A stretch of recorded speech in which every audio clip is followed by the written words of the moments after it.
राष्ट्रीय शिक्षा नीति 2020 के प्रस्तावित ड्राफ्ट में टीचर एजुकेशन को लेकर के बहुत कुछ कहा गया है। हमारे देश में अभी तक टीचर एजुकेशन को लेकर अलग अलग राज्यों ने अलग अलग मापदंड अपनाए हैं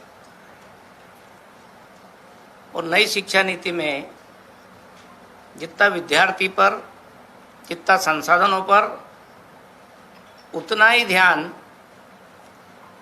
टीचर एजुकेशन को लेकर भी दिया गया है, क्योंकि एक विद्यार्थी के जीवन में शिक्षक का बड़ा महत्व होता है और भारत की परंपरा में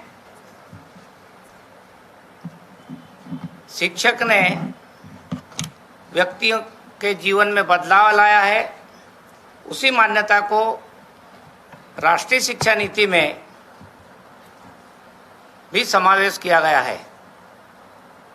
राष्ट्रीय शिक्षा नीति 2020 नए भारत के निर्माण में समाज के सहयोग से शिक्षाविद, शिक्षक, वैज्ञानिक और समाज जीवन में काम करने वाले ऐसे संस्थान जो लोक कल्याण की भावना से शिक्षा के क्षेत्र में, सेवा की भावना से शिक्षा के क्षेत्र में काम कर रहे हैं, ऐसे सब लोग मिलकर के इस नई राष्ट्रीय शिक्षा नीति के क्रियान्वयन के लिए काम कर रहे हैं। मध्य प्रदेश की धरती पर एक बड़ा आयोजन शिक्षक शिक्षा को लेकर के 5 और 6 मार्च को भोपाल में संपन्न होने जा रहा है,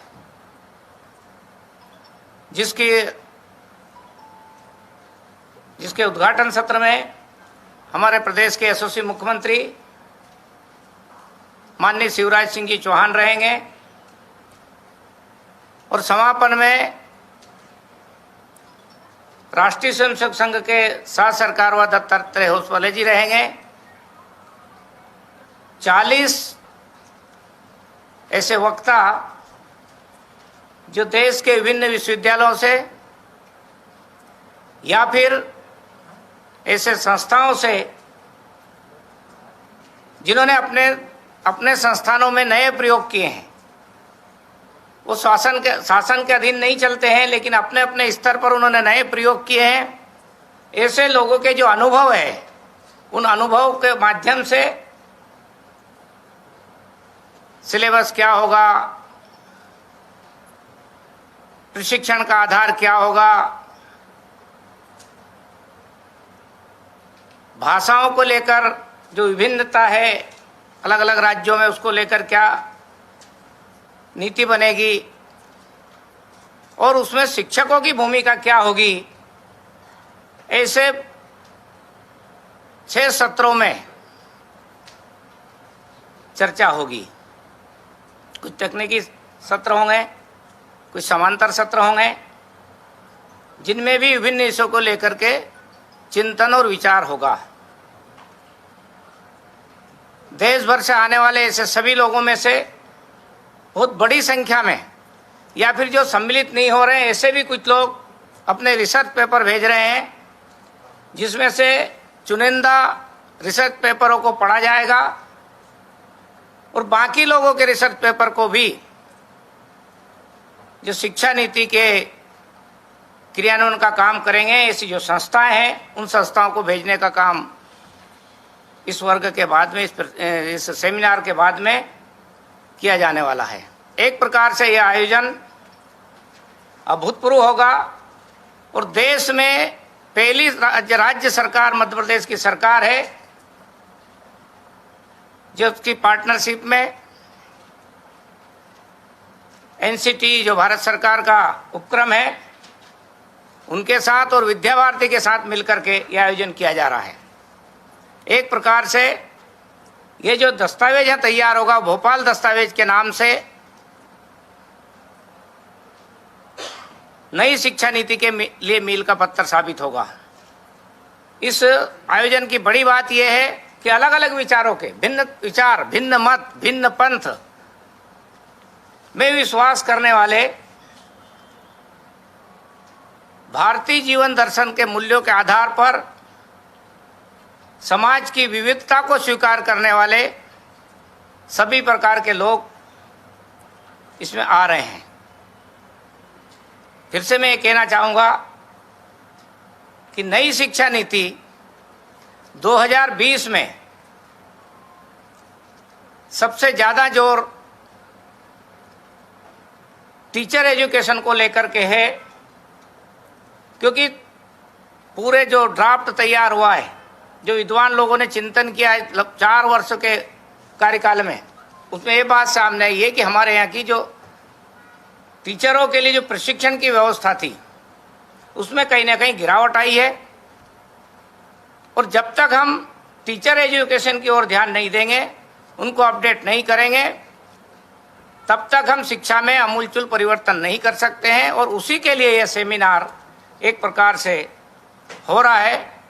बड़ा मंथन होगा, विचार होगा, और मैं समझता हूँ कि मध्य प्रदेश के लिए बहुत उपयोगी साबित होगा, क्योंकि हमको अलग से कुछ करना पड़ता, हमारी टास्क फोर्स बनी, उसमें कुछ करना पड़ता, लेकिन ये देश भर के लोग हमारे धरती पर आ रहे हैं, हमारे पास आ रहे हैं, और ऐसे में उनका हमको आयोजन समिति के चेयरमैन के नाते स्वागत करने का अवसर मिलेगा। निश्चित रूप से मध्य प्रदेश की शिक्षा की व्यवस्था में हमको ज़्यादा लाभ मिलेगा, ऐसा मुझे पूरा विश्वास है।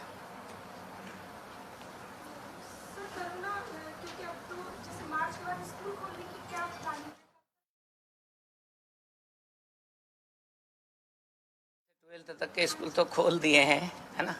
6ठी से 8वीं तक का हम विचार कर रहे हैं, और ये बड़े शहरों में 2-3 में थोड़ा, नहीं तो लगभग हमने तय कर लिया था, पर अब शहरों में भोपाल और इंदौर में कोरोना का, तो इस कारण थोड़ा हम रुके हैं।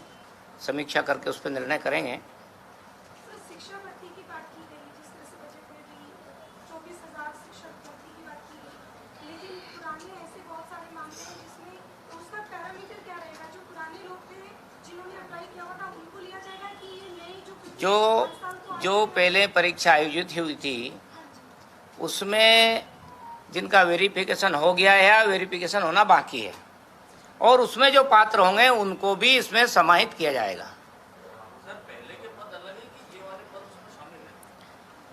पहले के पद है कुछ और बाकी कुछ नए जुड़ रहे हैं। ये दोनों शामिल है या अलग अलग? शामिल है। वो पहले के पद तो ज्यादा थे, फिर ये कम? नहीं, पहले के पद ज़्यादा नहीं है। पहले के बैठने वाले उसकी संख्या ज़्यादा है, वो 30,000 है, लेकिन उसमें से पात्र संख्या कम ही आ रही है। 12-13, जब हम पूरा फाइनल करेंगे तो 12-13 हज़ार ही उसमें से पात्र आ रहे हैं। जो आपने दिए हैं वो शामिल है पहले के? हाँ, वो शामिल है। सर एक चीज हो, इस बार कोविड का अभिभावकों को कहना है जो पढ़ाई जैसे ऑनलाइन हुई, तो एग्जाम भी जो ऑनलाइन